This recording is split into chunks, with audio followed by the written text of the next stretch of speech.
Goku finally becomes the most powerful in the entire universe, surpassing even Black Frieza, and all this with a power he hid after the time skip and did not use against Gohan Beast. That's right, with this, the God of Destruction position of Universe 7 was revealed, and we have not just a candidate, but the next God of Destruction confirmed. I will show you all this, so without further ado, let's go. Goku has never been a character who sought the glory or the title of most powerful of all. Since the beginning of his journey, even as a child, he always demonstrated that his greatest motivation came from curiosity and the desire to fight strong opponents. It wasn't fame nor universal recognition that moved him, but rather the passion for battle and self-challenge. This mindset, simple at first glance, ended up becoming the secret that inevitably places him always at the top when we talk about warriors in the Dragon Ball universe. What sets Goku apart from so many others is precisely the fact that he does not carry the burden of selfish ambition. While villains like Frieza, Cell, and even Moro sought absolute power out of greed or dominance, Goku only wanted to test his limits. This creates a gigantic difference. By having no self-imposed limits and seeking not just to win but to evolve, he never settles for what he has already achieved. For him, the true victory lies in surpassing himself in every fight. This mindset ensures that Goku is always ahead of the other warriors. Even when someone emerges with overwhelming power, as was the case with Jiren in the Tournament of Power or Black Frieza recently, Goku's mindset functions as an eternal flame that never goes out. He accepts defeat but transforms that defeat into fuel to return even stronger. It is this way of thinking that prevents him from becoming complacent, and because of this, sooner or later, Goku always reaches the highest peaks. Many characters within the work, including allies, do not completely understand this spirit of Goku. Vegeta, for example, always saw self-improvement as a way not to be left behind, an almost personal goal of surpassing his rival. Goku, however, does not carry this shadow. He does not mind if Vegeta, Gohan, or Broly surpass him as long as he can continue growing alongside them. This detachment is what allows him to always be open to new forms of evolution. A clear example is Ultra Instinct. No other mortal would have the necessary serenity to reach this state, precisely because it demands a detachment from the ego, an inner calm that few warriors possess. For Goku, this transformation was not just the result of training, but of his own mindset. He did not wish to be the strongest in the multiverse, but rather to understand a new stage of power that could help him in battle. This openness led him to something that even gods respect. It is interesting to note that Goku does not measure his strength in relation to titles. He never said he wanted to be the strongest in the universe or the most powerful among the gods. All he wants is to fight, learn, and have fun in the process. But ironically, it is this lack of attachment to power for power's sake that repeatedly places him in this position. The more naturally he faces battles, the more his body and mind respond with growth. Throughout history, we saw several characters who sought to be the strongest at all costs. These invariably fell to ruin. Frieza, even after so many defeats, only achieved his new black form because he cultivated hatred and obsession with revenge. However, even with this colossal power, there is still the feeling that Goku will be able to reach him.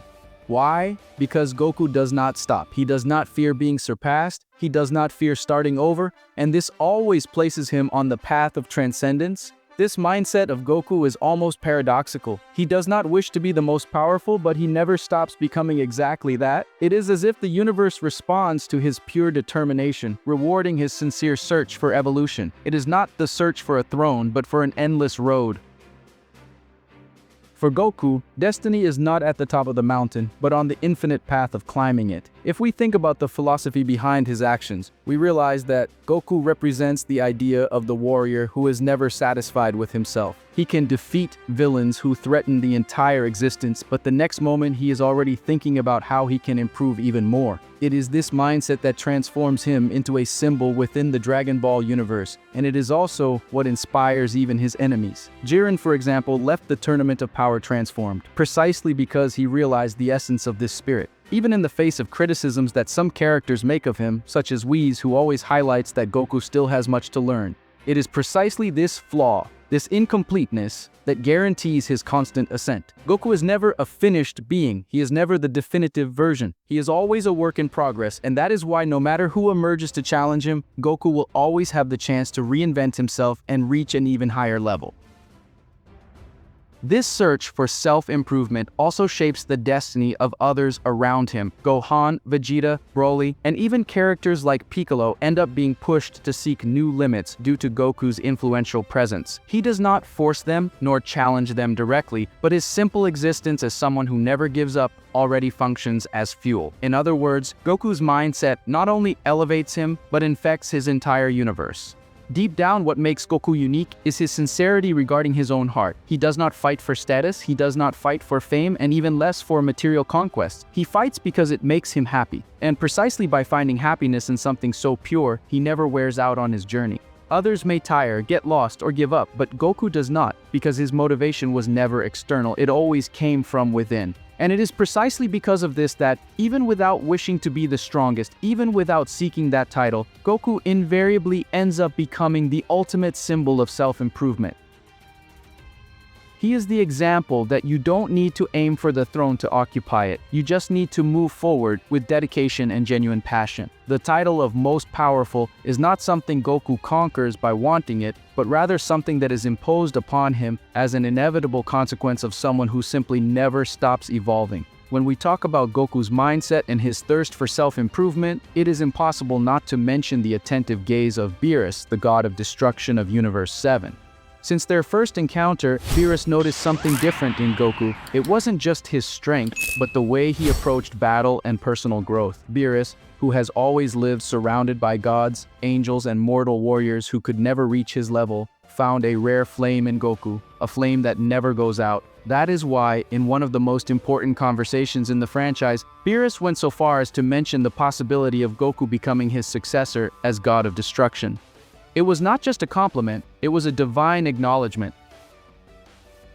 For Beerus, who is driven both by pride and indifference toward mortals, admitting such a thing already demonstrates how much Goku has transcended the common view of a simple Saiyan. He is not just a warrior, he is a phenomenon in constant ascent. Beerus's proposal did not come out of nowhere. The god of destruction knows that the role of a god of destruction goes far beyond brute force. It requires instinct, detachment, and above all, a unique connection with universal balance. And if there is someone who, even without realizing it, walks in that direction, that someone is Goku. His carefree personality, his lack of attachment to power for power's sake, and his free spirit are traits that make him an improbable but perfect candidate to inherit that title. Even more so now that Goku has mastered complete Ultra Instinct, an angelic technique that places him on a level beyond the comprehension of the gods of destruction themselves. Whis has already made it clear. Ultra Instinct is an angelic technique, something that surpasses the understanding of the gods of destruction. For Goku, reaching this state was almost natural, as if the path was always waiting for him. This, for Beerus, is both a cause for pride and a cause for concern. What Beerus sees in Goku is not just the power, but the naturalness with which he breaks barriers. If Goku can achieve something angelic, which is beyond the very function of a god of destruction, what prevents him from eventually surpassing even divine limits? This is the kind of questioning that fuels Beerus's curiosity, and also the reason why he opens the door to the possibility of Goku occupying the place that was once his. However, the most fascinating thing about all this is that Goku, faithful to his essence, refuses such a title. He does not wish to be a god of destruction. For him, that function is a burden, a prison that would distance him from his true motivation, fighting, growing, and having fun. But ironically, this refusal only increases the respect that Beerus has for him even more. A warrior who does not desire power but who is nevertheless destined to achieve it. This is the true definition of superiority. And we cannot forget the striking contrast between Beerus and Goku. Beerus, despite being a god, carries vices, laziness, and a certain stagnation in his role. He does not seek evolution, as he sees himself as an already complete being. Goku, on the other hand, sees his journey as something interminable. This difference in mindset is what creates the tension between the two, and at the same time, is what makes the idea of succession so interesting.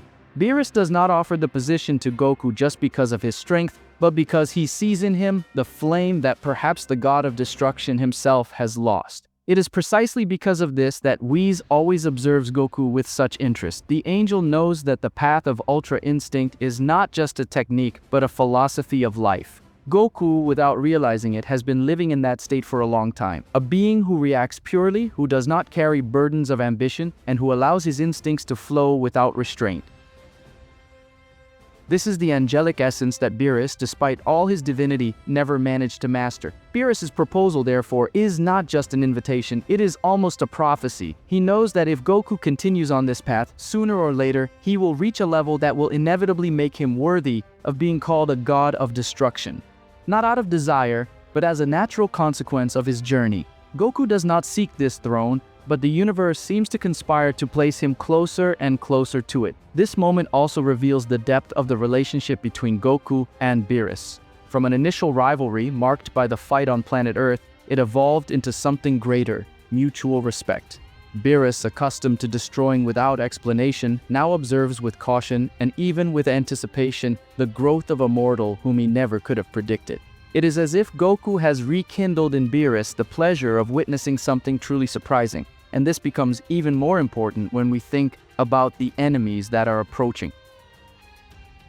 Black Frieza is the greatest example of an adversary who knows no limits in his search for absolute power. Against him, only someone who carries the spirit of constant self-improvement without being trapped by hatred or ambition can have a real chance. In this sense, the connection between Goku, Ultra Instinct, and the possibility of a future as a god of destruction becomes central pieces in the preparation for this battle. Beerus, aware of this, may even expect Goku to surpass his limits once again in the face of this challenge.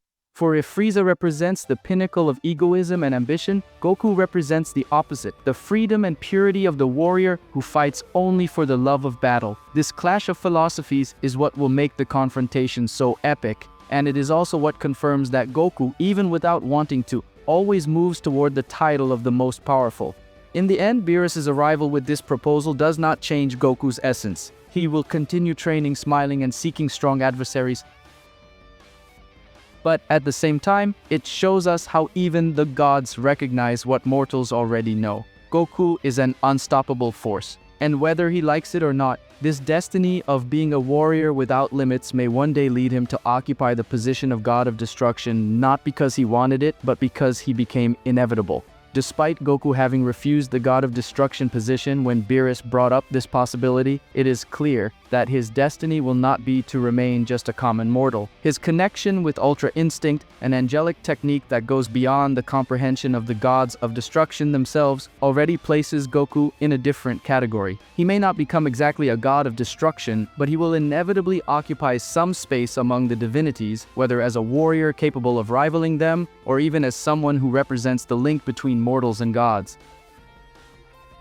This becomes even more evident when we analyze Vegeta. The Saiyan Prince follows a path much more aligned with the concept of destruction, especially after mastering Ultra Ego. His mindset, charged with pride, responsibility, and even a certain acceptance of the weight of destruction, naturally combines with the God of Destruction position. If there is anyone prepared to inherit Beerus' title, it is Vegeta, who sees in destruction not just strength, but purpose. Thus, while Vegeta treads the path to become the next God of Destruction of Universe 7, Goku stands out on a different but equally grand route. He is the one who is increasingly closer to the angels, not in the hierarchical sense, but in the mastery of techniques and the spiritual balance that only they possess. It is as if both are destined to become divine figures, each in their own way. Vegeta as destruction, and Goku as the personification of the freedom of instinct. In the future, we will see a perfect balance. Vegeta as the new god of destruction, representing the strength of controlled destruction, and Goku as a warrior who flirts with the angelic level, capable of moving among the gods without ever ceasing to be mortal. This contrast not only reinforces the evolution of the two, but also shows that Universe 7 will have defenses that not even other divinities could imagine, a power built not by imposition, but by the natural path of self-improvement that both chose to follow. But comment on what you thought of all this, and don't forget to like. Thank you very much for everyone's support, and until next time.